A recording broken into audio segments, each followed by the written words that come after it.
Hello, everyone, and welcome back to The Attic. Now, as some of you know, I have been dealing with a wasp infestation up here while I've been taping the show. There was even a flyby last week. It got so bad that I said to myself, if there's a pest worse than wasps, I'd love to know what it is. And lo and behold, I opened the New York Times on Saturday to read murder hornets in the U.S. Murder hornets. Thank you for giving us the uplifting, non-COVID related news we've all been looking for, New York Times. Anyway, story gave me a whole new appreciation for my non-lethal wasps, who I'm almost certain aren't murder hornets in disguise, although one of them keeps telling me I'm pretty and bringing me trinkets, and based on every true crime doc I've watched on Netflix, that is a red flag. But to thank them for not being murder hornets, I have added a few of the wasps to the writing staff, which we think will help get the show some good buzz. I told you that joke was a dud, Charlie. Put your stinger away, Charlie. Not today. It's Monday. What? Oh, Mondays aren't considered bad by wasps? Why's that? Oh, yeah. You don't classically have jobs. Anyway, speaking of duds, segue. President Trump gave a town hall on Fox News last night as a damning new report details how he's wasted time he could have been using to develop a strategy for safely reopening the economy. For more on this, it's time for a closer look. President Trump beamed into America's living rooms last night during a Fox News town hall from the Lincoln Memorial, where it kind of looked like Lincoln had been asked to join, but was keeping his distance. Now, obviously, the interviewers were practicing social distancing there, but it's more fun if you imagine they all started out sitting close together and then just scooted their chairs back a little every time Trump said something insane. Uh-huh. Oh, interesting. So just any household disinfectant will work. That is great to hear. And sure enough, Trump made it awkward at one point by pointing to the memorial and complaining, as he has before, that he has been treated worse than Lincoln. I am greeted with a hostile press, the likes of which no president has ever seen. The closest would be that gentleman right up there. They always said Lincoln, nobody got treated worse than Lincoln. I believe I am treated worse. You have 2 unfiltered hours on national television to say whatever you want to millions of people without fact-checking or follow-ups. Lincoln couldn't even get through a play without being interrupted. I'm shocked the memorial didn't pull a Fauci. And of course, as is his wont, Trump rambled incoherently about God knows what for basically the entire 2 hours, with virtually no attempt at fact-checking or rigorous cross-examination from the moderators. I guess Lincoln wasn't the only statue there last night. As usual, the Fox moderators let him lie freely about a bunch of verifiably untrue things, and in some cases, they didn't even make him answer the question he was asked. They were less like reporters and more like the audience at an improv show. Okay, to get started, I just need a one-word suggestion. Ventilators! That's good. I think ventilators will be good. Watch him totally lose his train of thought and wander away from a question that was supposed to be about the coronavirus. Do you think the election will come down to a referendum on how you handled this crisis? No, but you think it'll be bigger than that? No, I think the election's going to come down to, I hope it does, because we've done a great job. We had no ventilators, we had no testing, we had nothing. I inherited empty, no ammunition. Our military was bad. We've rebuilt our military. $1.5 trillion.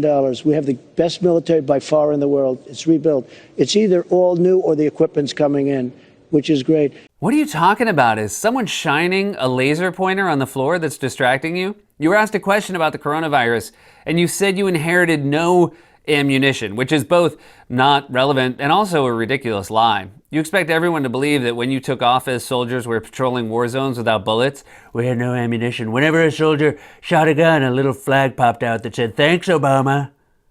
And then, of course, there were the typical nonsensical Trumpisms where he tries to make himself sound like a tactical genius, but reaches for the dumbest metaphor possible, like when he was asked if he would impose new tariffs on China and said this. We're all playing a very complicated game of chess or poker. Name whatever you want to name, but it's not checkers, that I can tell you. Oh, it's chess or poker? You should probably find out which game it is. I see you've taken my rook, but perhaps these 3 jacks will have something to say about that? And that something is Uno. So Trump spent his Sunday night embarrassing the Lincoln Memorial on Fox News, which makes sense because he's constantly in a state of either watching Fox or appearing on Fox or watching himself appearing on Fox. Eventually, Fox is just going to turn into a 24/7 feed of Trump watching himself on Fox like an infinity mirror. Trump also surrounds himself with people he sees on Fox, from informal advisors to White House aides, like his newest press secretary, Kayleigh McEnany, who held her first briefing on Friday. And McEnany's hiring very much illustrates the feedback loop of disinformation and propaganda that exists between the Trump White House and Fox News. For example, in late February and early March, more than a month after the first confirmed case of coronavirus in the U.S., McEnany went on Fox channels as a spokesperson for the Trump campaign and told outlandish lies about Trump's response to the coronavirus outbreak. This president will always put America first. He will always protect American citizens. We will not see diseases like the coronavirus come here. Let's turn it to your rallies, the president's rallies. Are you a little bit worried about holding those kind of rallies? I'm not, because we have the added advantage here at the Trump campaign that our candidate happens to be the president of the United States. The president goes ahead with holding his rallies. His top doctor, top medical guy says, don't go with big crowds. I mean, you're immediately going to be hit with this. Look, the president is the best authority on this issue. I think what's going on here is she's playing checkers and the interviewer is playing chess or poker. Not only is Trump not the best authority on this, whenever he's around actual authorities, they have to keep correcting him. My favorite examples of this are when Trump pitches insane coronavirus cures and the medical experts around him have to politely tell him, no, it's not a thing. Deborah, have you ever heard of that?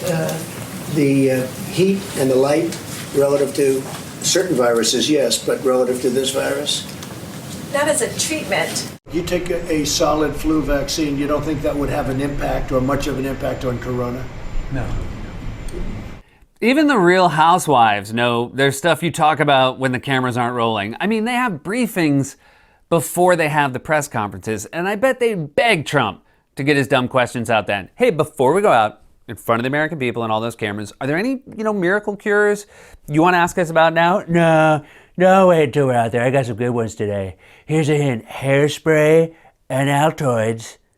Who knows? Who knows until you say it out loud in front of the cameras? In fact, Trump's fixation on miracle cure-alls and shortcuts is also reflected in a damning new report in the Washington Post detailing a lost month of desperation and dysfunction, in which he ignored and then abandoned the goal of actually beating back the virus and instead focused on prematurely reopening the economy without a plan to do so safely. For example, the Post reports that Trump was pushed privately by political allies like Rudy Giuliani and Fox News hosts to embrace the drug hydroxychloroquine as a treatment for coronavirus, even though it was unproven and potentially dangerous. That's right, hydroxychloroquine. Remember when everyone cared about that for a second? The Tamagotchi of COVID cures? Well, according to the Post, night after night, in late March and early April, he kept hearing about the controversial anti-malarial drug on his favorite Fox News Channel programs, where television doctors and commentators touted its efficacy. Yeah, the TV president who played a TV businessman is listening to TV doctors like Dr. Oz and Dr. Phil, seen here getting an X-ray in real time, I guess? Oof, looks like he took the president's advice on heat and light. Seriously, what's up with the aggressive blue? Looks like his spaceship had its lights on in the parking lot. This is what the TSA agent sees on the monitor when a normal person goes through the airport body scanner.